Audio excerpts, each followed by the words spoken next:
Well, nice to see you again. Okay, nice to meet you. Thank Please you. have a seat. Following our phone conversation, please let me know how can I help you. Yes, it's what I told you last week. Thank you for your time. I will explain you what is Waring House now. As you know, I'm the owner of a well-known nightclub here in the area, and as you may know, it's because it's all over the news and social media. We have had recently a case involving sexual harassment, and even it could be a rape, if I'm not mistaken. It looks like it's following some criminal procedure now, since we are receiving some requirements to provide information about this. That's mainly what has happened over the last weeks. Of course, this is a great concern for us, not only for the security of our clients and staff, but also because the impact, the huge impact is going to have in our business model, or pretty much our social reputation is going downhill at the moment. It's all over the social media, so the younger generations are seeing this every day. But of course, the security issues at stake is really a concern for us. And to be truthful, I'm quite lost about this because I don't have any expertise in security or in law. I'm quite confused because we are required, as I said before, to provide information about what that night. The administration is also requiring us to provide information about our security standards, and at this point I'm quite lost and confused. I'm worried about the integrity, physical integrity of my clients, but also about my business model. It's something that is problematic now. So that's basically what happens, and I'm sure you can help us, give us a hand at this point. Thank you. So do you have any protocol in your nightclub? No, it has come to my attention that there are some protocols in this regard, but that was the first notice I had, so we don't have anything of this now. Certainly, there are two protocols that could apply in your nightclub. One of the city of Barcelona called "We Won't Keep Quiet," and the security protocol against sexual violence in leisure spaces of the government of Catalonia. So, well, from what you explained to me, I must tell you that what is sexual violence. For sexual violence, we will understand any prohibited sexual activities such as harassment, sexual aggression, and rape. And on the other hand, the World Health Organization defines sexual violence as any sexual act, attempt to obtain a sexual act, unwanted sexual comments or advances, or acts to traffic or otherwise directed against a person's sexuality using coercion by any person regardless of their relationship to the victim, in any setting, including but not limited home or and work. So from all that you explained to me and your concerns, we're going to work on a prevention plan, and the prevention protocol will apply to all kinds of the acts of sexual violence, whether they are or not criminal offenses, because they are very bad. For example, lately we are very concerned about the cases of chemical submission, and we're going to work on them as well in the prevention. And our protocol is based on ISO 31000 and also on these two protocols that I told to you. So following the ISO 31000, let's see the scope, context, and criteria. What's the age of the assistants of your nightclub? They must be between 18-year-olds all the way up to 20-something, 25 probably. And is there any policy about payment for? Yes, we do not charge females for the entrance in our nightclub. And do you think they could be under the influence of drugs or alcohol? Not that I know of, but sure, it's a nightclub and we are working hard on it, but I don't know. Okay, well, so the social human of the risk is the origin is a social human, and the assets affected are the health, life, emotional health of the customers on one hand, and the finances and the reputation on the company on the other hand. And then, depending on to try to see the risk identification, it would be very important to try to get a record of all the cases that has happened already in your nightclub, to identify, for example, which are the black points, as you pointed previously, that that restrooms were a place where some prohibited act happened. So, about the risk assessment, that includes the risk identification, the risk analysis, and the risk evaluation, will end up with a risk treatment.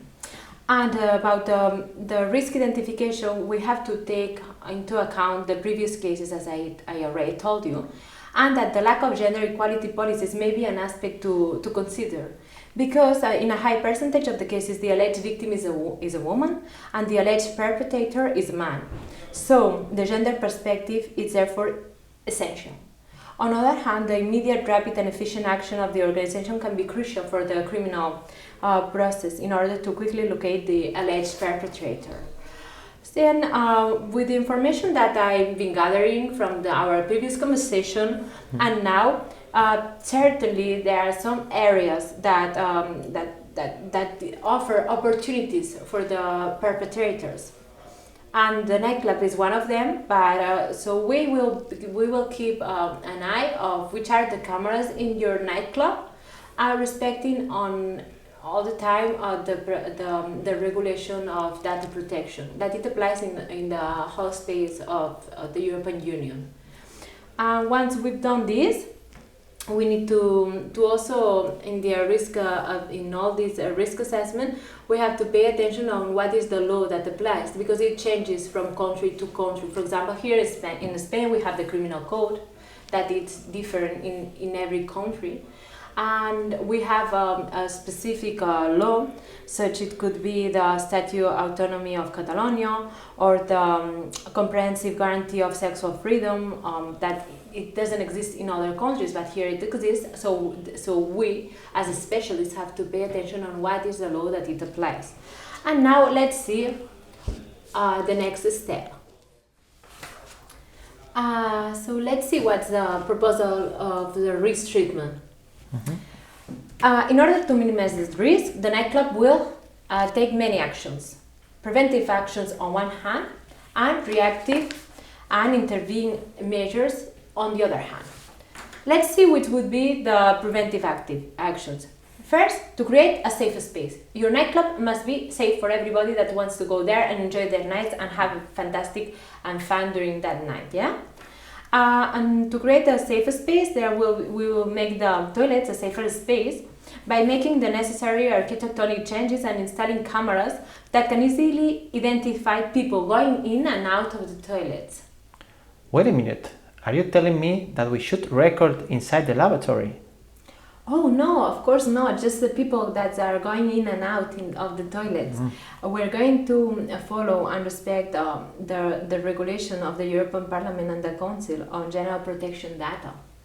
And also avoid having areas which put users in a situation of danger because are dark or hidden. And if those are really necessary, use video security. Why? Because video security is also a dissuasive method. And to use it as a dissuasive method, there will be clear wall-post video security information about this surveillance vigilance. And we'll create new policies, gender-free, from a very respectful perspective. Towards the users, the entrance policies will change. We cannot have this policy of females not paying the entrance, because when the females are not paying the entrance, it means that they are the product, they are the object, and they can be sexualized. So, charging men and women for the same entrance fee, not a gender discriminatory attitude towards the clothing or look of the users, and limiting access to anyone who sexually harasses or assaults when they are queuing, or even when they are inside. They can be the guard security officers can tell them to go home, because if they are in your place, they have to be respectful in your place. And prohibiting activities that promote or encourage gender or sexual diversity discrimination. All these posters with women showing their breasts, no, that's absolutely forbidden.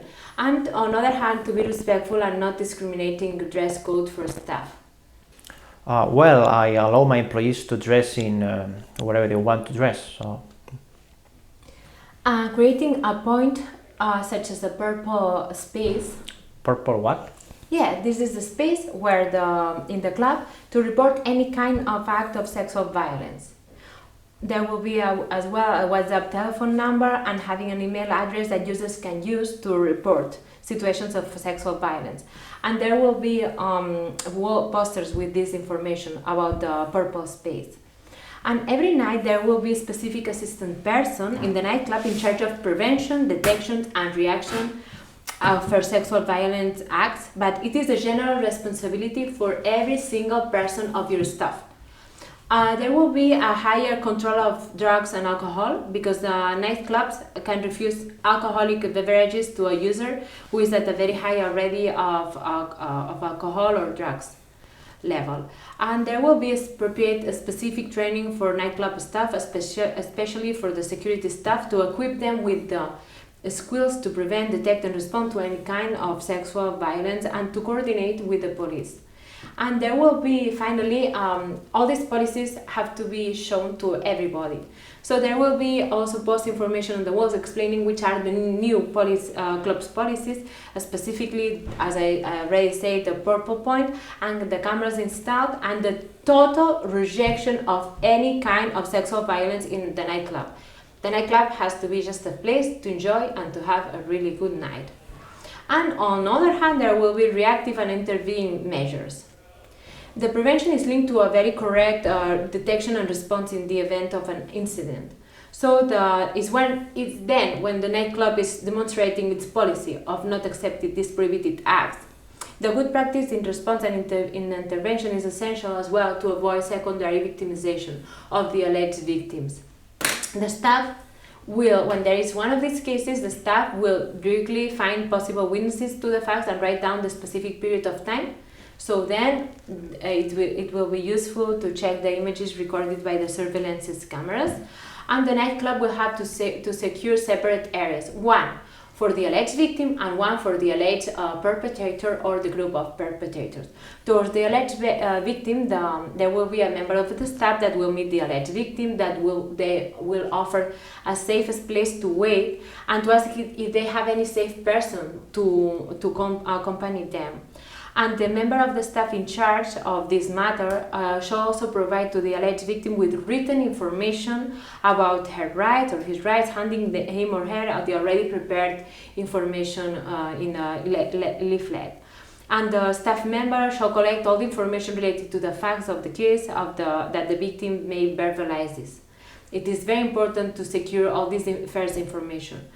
And the staff member will contact the police and the medical services by respecting in all the moment, in every second, all the victim's willingness. It is important as well to realize that the first moments can be very important for if it's a crime, as an offense. And towards the suspected perpetrator, the attitude has to be from the beginning of the presumption of innocence. The private security guards of the nightclub will identify the suspected perpetrator and gather information and keep him in a secure place until the police arrives, if it's the case that the police has to be contacted. And the private security guards will make sure that the alleged victim and the suspected perpetrator don't see each other. So this will be in important cases when there are cases that are not offenses, like let's say someone that talks in an inappropriate sexual perspective to another user, just like the bad word, and it's not an offense.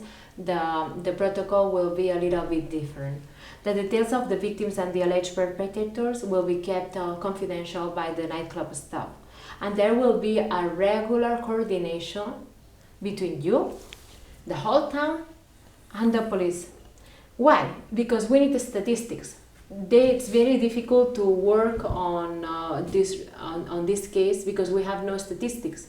We have no information, so to do the risk assessment, I find trouble. So we need good statistics, because the effectiveness of the risk management process will be continuously monitoring and reporting, because we need to improve it. It's an alive document.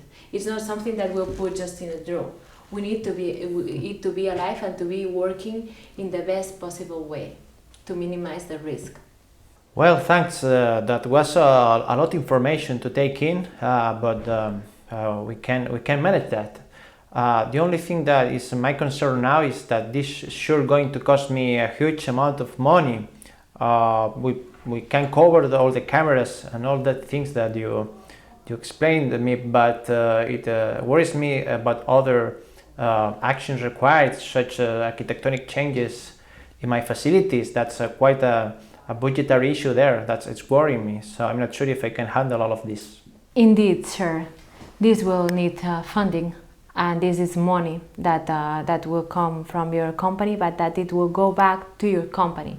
Why? Because nowadays the nightclub is already facing an administrative proceeding against it, the possibility of criminal responsibility and civil responsibility because of the case that has already occurred in your nightclub, in a place that should be a safe place for everybody.